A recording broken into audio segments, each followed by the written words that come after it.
right here is a nightmare that kids today will thankfully never have to see. Animatronics at Chuck E. Cheese, which were created in the 1980s for the company to try and differentiate itself from Pizza Hut. And for a while it really worked, where Chuck E. Cheese grew to over 800 locations and made billions of dollars, but they decided to phase the animatronics out over time, and this is why.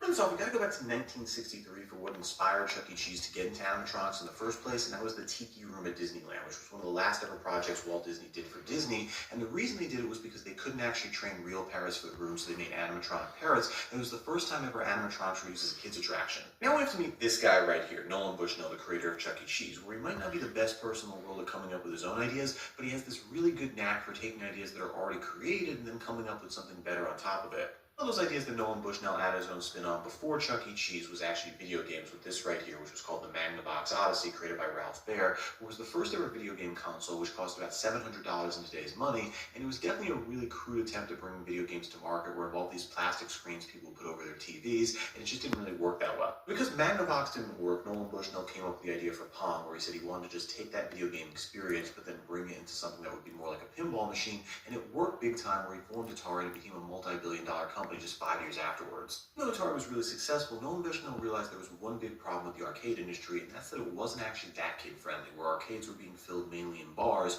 So because of that, they were filled with teenagers, adults, and a bunch of fighting was going on, and parents really weren't taking their kids to them. Because of that, they decided to create Chuck E. Cheese to create a family environment around arcades, and originally the mascot was actually supposed to be a coyote, but they sent him a mouse suit instead, so he just picked that. Then right as he was launching Chuck E. Cheese, he noticed that Pizza Hut was getting way more into the arcade space as well, where they announced they'd be dedicating a certain portion of all their restaurants to having arcades in them, so Nolan Bushnell realized he needs something else to give it that extra edge over Pizza Hut. The idea he had to set Chuck E. Cheese apart from Pizza Hut was animatronics, which were inspired directly from the Tiki Room at Disneyland, and they really served two purposes, with the first one being he wanted to create these unique characters that they can merchandise and form into toys and other things, and the second was he wanted the shows to be every half an hour so kids would stay longer, and because of that they spend more money on pizza and also games. There were some big problems, with the first one being the animatronics were extremely expensive, where in the 1980s they cost $300,000 to set up a Chuck E. Cheese soundstage, which would be over $1 million today, and on top of that it cost about $50,000 a year in 1980s money to maintain. At the same time, there was also the decline of arcades that came with the rise of consoles, where even by the mid-1980s with the NES, video games at home started looking better than the arcade games, so because that arcade since peak in the 1980s have declined by 95%.